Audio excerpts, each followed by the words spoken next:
بہت ہی کام کی باتیں ہیں۔ نمبر 1، اگر خوشی چاہتے ہو تو وقت پر عبادت کرو۔ نمبر 2، اگر چہرے کو پر رونق بنانا چاہتے ہو تو تہجد کی نماز پڑھو۔ نمبر 3، اگر سکون چاہتے ہو تو قرآن پڑھو۔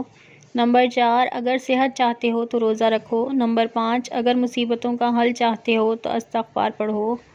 نمبر 6، اگر برکت چاہتے ہو تو درود شریف پڑھو۔ نمبر 7، اگر عزت چاہتے ہو تو جھوٹ مت بولو۔ نمبر 8، اگر معافی چاہتے ہو تو لوگوں کو معاف کرنا سیکھو۔ نمبر 9، اگر کامیابی چاہتے ہو تو باقاعدگی سے نماز پڑھو۔ نمبر 10، اگر نیکی کمانا چاہتے ہو تو اسے شیئر کرو۔ چیزوں کی اہمیت نہیں ہوتی، وہ کبھی نہ کبھی مل ہی جاتی ہیں۔ صرف انسان ہی ہیں جن کا نعم البدل نہیں ہوتا، وہ نہیں ملتے۔ جب سانپ زندہ ہو تو وہ چونٹیاں کھاتا ہے اور جب سانپ مر جائے تو چونٹیاں اسے کھاتی ہیں۔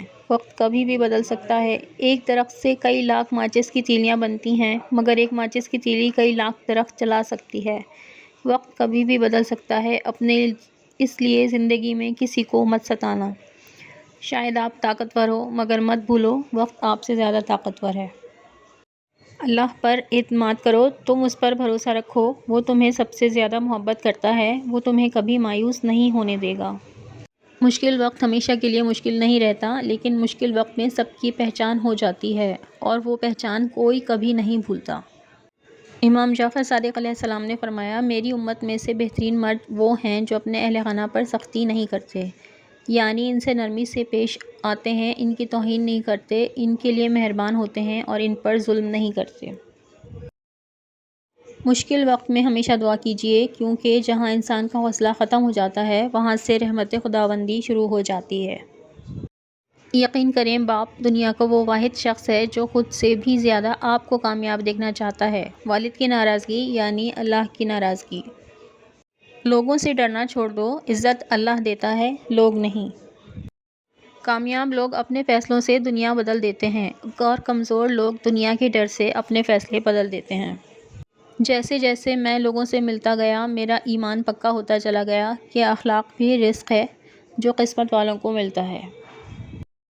جس خوشبو کو ناک سونگھتی ہے وہ کہیں سے بھی آ سکتی ہے، لیکن جس خوشبو سے دل معطر ہوتا ہے وہ خوشبو صرف اللہ والوں سے ہی آتی ہے۔